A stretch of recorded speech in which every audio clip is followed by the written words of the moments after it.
स्वागत है आप सभी लोगों का सुजल साइंस केरियर में। और जो लोग सुबह देख रहे हैं उनको वेरी वेरी गुड मॉर्निंग, जो शाम को देख रहे हैं उनको वेरी वेरी गुड इवनिंग। आज का जो हमारा टॉपिक है ये मैथ से रिलेटेड है। मैथ का वेरी इंपॉर्टेंट टॉपिक त्रिभुज के बारे में। त्रिभुज का एक प्रमेय है आधारभूत समानुपातिक प्रमेय। हम आज इसी प्रमेय को सिद्ध करेंगे। इस प्रमेय को सिद्ध करने से पहले हम थोड़ा सा इसका इतिहास जान लेते हैं। ये बहुत पहले की बात है, 600 ईसा पूर्व पहले की बात है। यूनान में एक गणितज्ञ हुआ करते थे थेल्स। तो थेल्स जी ने इस प्रमेय को सिद्ध किया था। उन्होंने बताया था कि किसी भी त्रिभुज में किसी एक भुजा के समांतर खींची गई एक रेखा शेष दो भुजाओं को समान अनुपात में विभाजित करती है। ठीक, और इसको जब इन्होंने सिद्ध किया था तो कई वैज्ञानिकों ने, कई गणितज्ञों ने इनसे पूछा कि आप इसको कैसे कैसे सिद्ध किए, ये हमें बताइए। तो इन्होंने इसको अच्छे से जो है बताया था। प्रूव थेल्स जी ने ही किया था, इसलिए इसको आधारभूत समानुपातिक प्रमेय को थेल्स प्रमेय के नाम से भी जाना जाता है, क्योंकि थेल्स ने इसको सिद्ध किया था। ये सीबीएसई बोर्ड के एग्जाम में और यूपी बोर्ड के एग्जाम में काफ़ी क्वेश्चन इससे बनता है, और कभी कभार यही थ्योरम ही पूछ लेता है। ठीक, तो ये प्रमेय आपको अच्छे से सिद्ध करना आना चाहिए। तो आज हम इसी प्रमेय को सिद्ध करेंगे। तो चलिए सिद्ध करते हैं। तो थेल्स जी ने ये कहा था कि किसी एक भुजा के समांतर, किसी भी त्रिभुज में किसी एक भुजा के समांतर, जिसे जानते हैं कि त्रिभुज में तीन भुजा होती है, किसी भी त्रिभुज में तीन भुजा होती है। तो किसी एक भुजा के समांतर एक ठो रेखा खींच दीजिए।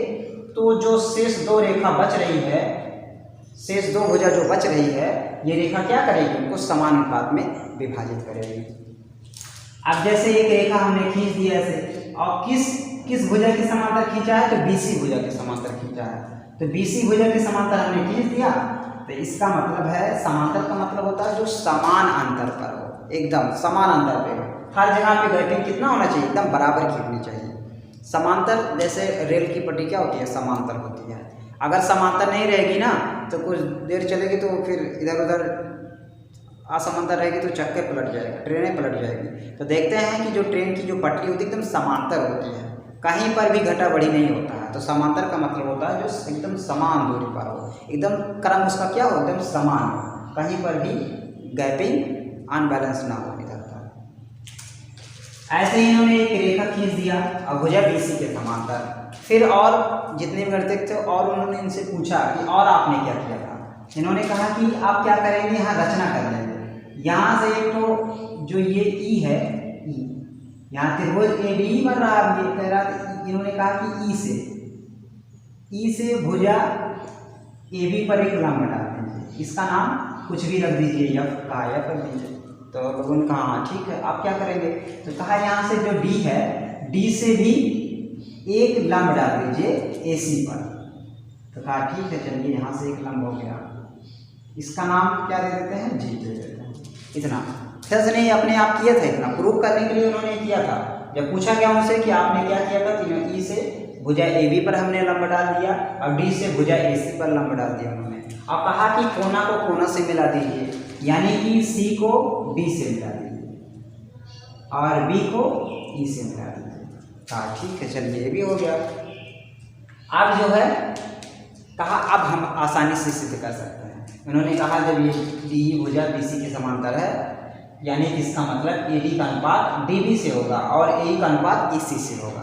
यानी कि इनको सिद्ध जो करना था, ये सिद्ध करना है A D upon D B और बराबर ए ई अनुपात ई सी, यही उनको सिद्ध करना था। और इतना सिद्ध करने के लिए आपको इतना रचना करना पड़ेगा। ठीक है, अब बताइए कि यहाँ पे देख रहे हैं कि त्रिभुज ए डी ई, एक त्रिभुज ये बन रहा है और एक त्रिभुज इसी ए बी पर कितने त्रिभुज बन रहे हैं, तो ए बी पर एक ए डी ई बन रहा है और एक त्रिभुज डी बी ई बन रहा है। एक ही आधार, यानी ए बी पर दो त्रिभुज बन रहा है। तो यही दोनों त्रिभुज पहले लेंगे। यहाँ लेंगे त्रिभुज ए डी ई का क्षेत्रफल और बटा त्रिभुज डी बी ई का क्षेत्रफल, ये दोनों लेंगे पहले, क्योंकि ए बी पर ये दोनों त्रिभुज बन रहे हैं। ठीक, दोनों त्रिभुजों की तुलना करेंगे हम। इसमें देख सकते हैं कि ऊंचाई क्या है, ए डी ई की ऊंचाई कितनी है, तो ऊंचाई यही है, ये ई एफ, यानी कि यही तो आधार है, आधार पे ही लंब डाला जाता है। जैसे घर होता है, जब घर बनता है तो बेस यानी कि नींव पर ही लंब डाला जाता है, और जो लंब होता है वही तो घर की ऊंचाई होती है। इस त्रिभुज की ऊंचाई कितनी है, ई एफ। जैसे घर की ऊंचाई पिलर के माध्यम से हम नापते हैं, वैसे ही इस त्रिभुज की ऊंचाई हम ई एफ के माध्यम से नापेंगे। तो ई एफ क्या है, इसकी ऊंचाई है। अब त्रिभुज का क्षेत्रफल क्या होता था, हाफ गुणे आधार, आधार गुणे ऊंचाई, और बटा डीबी का क्षेत्रफल, तो इसका भी हाफ गुणे आधार गुणे ऊंचाई, ये हो गया बराबर 1/2।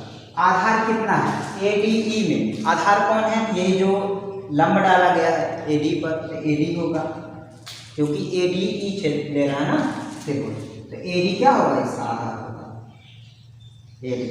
यहाँ एबीसी नहीं ले रहे हैं, अगर एबीसी लेते हैं ना तो अभी आधार एबी होता, लेकिन यहाँ त्रिभुज एडीई ले रहा है, इसलिए आधार क्या होगा, एडी। और ऊंचाई कितनी है, तो ये ई एफ हो गया, और बटा बराबर कर दो, इसका भी हाफ गुणे आधार, इसमें आधार कौन होगा, ये आप त्रिभुज कौन ले रहे हैं, डी बी ई ले रहे हैं, अब इसमें आधार ये होगा, ये पीडी होगा, पीडी।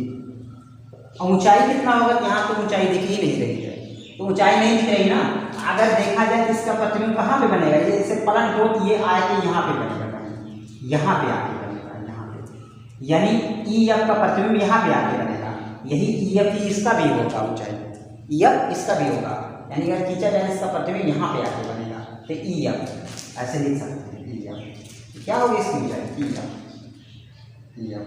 तो ज़्यादा लोग कंफ्यूज होते हैं ना कि चलिए ठीक है, एडीई में इसकी ऊंचाई ई एफ तो हो गई एडीई की, लेकिन बीडीई में ऊंचाई कहाँ ई एफ है, तो दिख ही नहीं रहा है, तो दिख नहीं रहा है, इसका मतलब ई एफ है, इसका प्रतिबिंब कहाँ पे बनेगा, अगर देखो ऐसे पलटोगे तो यहाँ कहीं आएगा, ये ई एफ है, तो ठीक है, तो बीडी का भी ई एफ की ऊंचाई होगा, हाफ से हाफ कट जाएगा, ई एफ से ई एफ कट जाएगा, तो A D upon B D आ जाएगा, यानी त्रिभुज ए डी का क्षेत्रफल अपान डी बी का क्षेत्रफल बराबर, ये हो गया पहला, मान सकते हैं इसको, त्रिभुज ए डी का क्षेत्रफल बटा त्रिभुज डी बी ई का क्षेत्रफल बराबर, ये पहला हो गया है, इसको ऐसे रख लेंगे। अब इसके बाद दूसरा देख लेते हैं, त्रिभुज, यहाँ त्रिभुज अब कौन सा लेंगे, फिर त्रिभुज ए डी ई ही लेंगे, और अब देखेंगे ए सी पर कौन कौन त्रिभुज बने हैं, तो त्रिभुज ए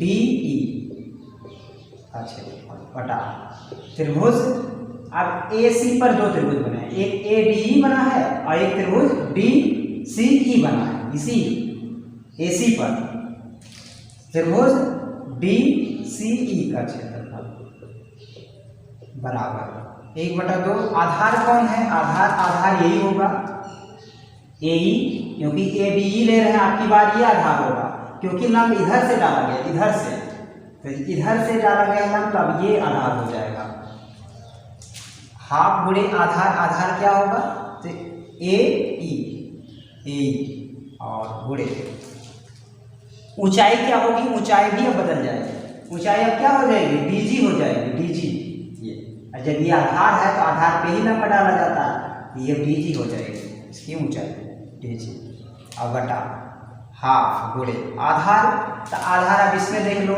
डी सी ई, तो डी सी ई, तो डी सी में अगर देखा जाए तो ये डी जी का प्रतिबिंब आके कहाँ बनेगा, यहाँ पे लगभग कहीं आके बनेगा, यहाँ पे बनेगा डी जी, यहाँ डी जी लिखेंगे, लेकिन लिखा नहीं जाता है, मतलब कि ये ए सी पर ही लंब है, ठीक है, तो जो ये ऊंचाई ए डी ई की है वही ऊंचाई डी सी ई की होगी, यानी कि आधार है ई सी, और ऊंचाई कितनी होगी, डी जी, डी जी का प्रतिबिंब यहाँ पे आके बनेगा, तो डी जी क्या होगा, डी सी ई की ऊंचाई होगी, तो डी जी से डी जी कट जाएगा, हाफ से हाफ कट जाएगा, त्रिभुज ए डी ई का क्षेत्रफल बटा त्रिभुज डी सी ई का क्षेत्रफल, अब बराबर हो जाएगा ए ई अपान ई सी, ये हो गया समीकरण 2।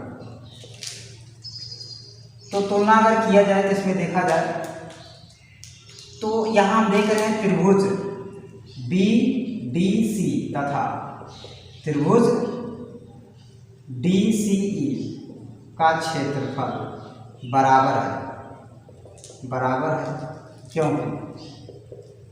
क्योंकि दोनों त्रिभुज कहाँ पे बने हैं, दोनों त्रिभुज DE आधार तथा DE तथा BC के समांतर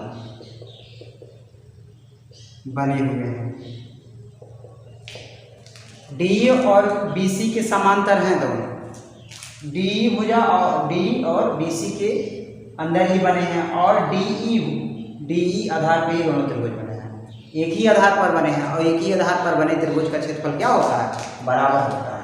तो DE का जो क्षेत्रफल है वो त्रिभुज DBE क्षेत्रफल के क्या होगा, बराबर होगा।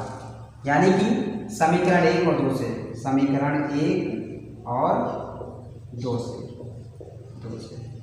तो देखेंगे इसमें AD अपान BD और बराबर AE अपान EC हो जाएगा। यानी कि AD का अनुपात BD से होगा और AE का अनुपात EC से होगा, अनुपात बराबर आएगा। इस तरह से थेल्स ने क्या किया था, इसको प्रूव करके बताया था, और इनका प्रमेय क्या हो गया, अमर हो गया इस तरह से। ठीक है, ये भी बहुत अच्छे गणितज्ञ थे, इन्होंने बहुत अच्छी प्रमेय दी थी।